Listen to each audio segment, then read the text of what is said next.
ने याचिका खारिज कर दी है। सुप्रीम कोर्ट ने कहा कि सरकार के पास जाइए। ग्रुप सी और ग्रुप डी की केंद्र सरकार की नौकरियों में आयु रिलैक्सेशन की मांग को लेकर यह अर्जी दाखिल की गई थी, जिस पर सुप्रीम कोर्ट ने याचिका खारिज कर दी है। तो पनून कश्मीर को सुप्रीम कोर्ट से झटका लगा। इस वक्त की बड़ी खबर आपको बता दें, सुप्रीम कोर्ट ने याचिका खारिज कर दी है। सुप्रीम कोर्ट ने कहा है कि सरकार के पास जाइए। दरअसल ग्रुप सी और डी की केंद्र सरकार की नौकरियों में आयु रिलैक्सेशन यानी एज रिलैक्सेशन की मांग को लेकर यह अर्जी सुप्रीम कोर्ट में दाखिल की गई थी याचिका, जिस पर सुप्रीम कोर्ट ने याचिका खारिज कर दी है। और सुप्रीम कोर्ट ने कहा है कि सरकार के पास जाइए, यानी अब एक तरह से गेंद सरकार के पाले में है। और जिस तरह से पूरी याचिका दाखिल की गई थी पनून कश्मीर की तरफ से सुप्रीम कोर्ट में यह याचिका दाखिल की गई थी, जिसमें एज रिलैक्सेशन को लेकर यह अर्जी दाखिल की गई थी, लेकिन सुप्रीम कोर्ट ने पनून कश्मीर की इस याचिका को खारिज कर दिया है। और सुप्रीम कोर्ट ने कहा है कि सरकार के पास जाइए, यानी यह मामला सरकार सॉल्व कर सकती है।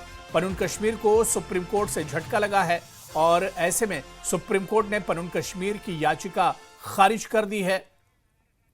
और चलिए इस खबर पर और जानकारी लेंगे। इस वक्त सुप्रीम कोर्ट के बाहर से हमारे रिपोर्टर खुर्रम शहजाद हमारे साथ जुड़े हुए हैं। खुर्रम, पनून कश्मीर को झटका लगा है क्योंकि सुप्रीम कोर्ट ने उनकी अर्जी खारिज कर दी है। क्या कुछ आज सुप्रीम कोर्ट में हुआ इस अर्जी की सुनवाई के वक्त?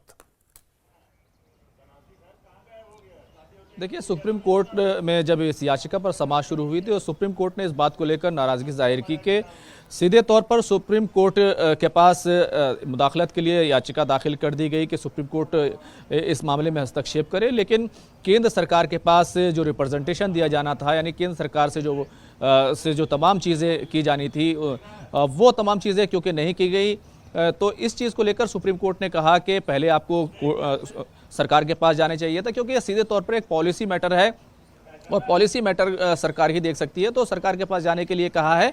सरकार अगर उस पर कोई फैसला नहीं लेती या फिर सरकार के फैसले से जो है अगर जो पनून कश्मीर नाराज़ है या उससे मुत्तफिक नहीं है तो फिर वो कोर्ट आ सकते हैं, लेकिन फिलहाल उनको सरकार के पास जाने के लिए कहा गया है। दरअसल जो केंद्र सरकार की नौकरियां होती हैं उसमें एज की जो लिमिट है वो 27 साल है, लेकिन गुजरात 2002 के दंगों के विक्टिम्स हों या 1984 के विक्टिम्स हों जो सिख विरोधी दंगे हुए थे उसके जो विक्टिम्स हों, उन सभी को 5 साल का एज रिलैक्सेशन दिया गया था। तो इसी के तहत 5 साल का एज रिलैक्सेशन कश्मीरी पंडित हैं, जो कश्मीरी हिंदूज़ हैं जो विस्थापित हुए हैं 1990 में और अभी तक भी वो विस्थापित ही हैं, तो एक तरीके से इनजस्टिस है उनके साथ। तो इस पूरी मांग को लेकर पनून कश्मीर सुप्रीम कोर्ट आई थी, लेकिन सुप्रीम कोर्ट ने कहा कि केंद्र सरकार के पास आपको पहले पॉलिसी मैटर के तहत जाना चाहिए। बिल्कुल खुर्रम, जाहिर सी बात है कि अब पनून कश्मीर की जो उम्मीदें थी वो सुप्रीम कोर्ट से थी, लेकिन अब जिस तरह से सुप्रीम कोर्ट ने डायरेक्शन दिया है, सुप्रीम कोर्ट ने कहा है कि आप सरकार के पास जाइए, यानी अब गेंद एक तरह से सरकार के पाले में होगी। और देखना खुर्रम ये अहम होगा कि पनून कश्मीर का अब अगला कदम क्या कुछ होता है।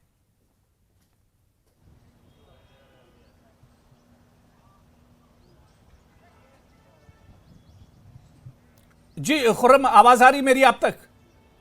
तो शायद हमारी आवाज खुर्रम तक नहीं पहुंच रही, लेकिन बड़ी बात यह है कि सुप्रीम कोर्ट ने कहा है कि आप सरकार के पास जाइए, यानी एज रिलैक्सेशन को लेकर यह पूरा मामला था जिस पर सुप्रीम कोर्ट में याचिका दाखिल की गई थी, लेकिन पनून कश्मीर की इस याचिका को सुप्रीम कोर्ट ने खारिज कर दिया है और ऐसे में कहा है कि आप सरकार के पास जाइए।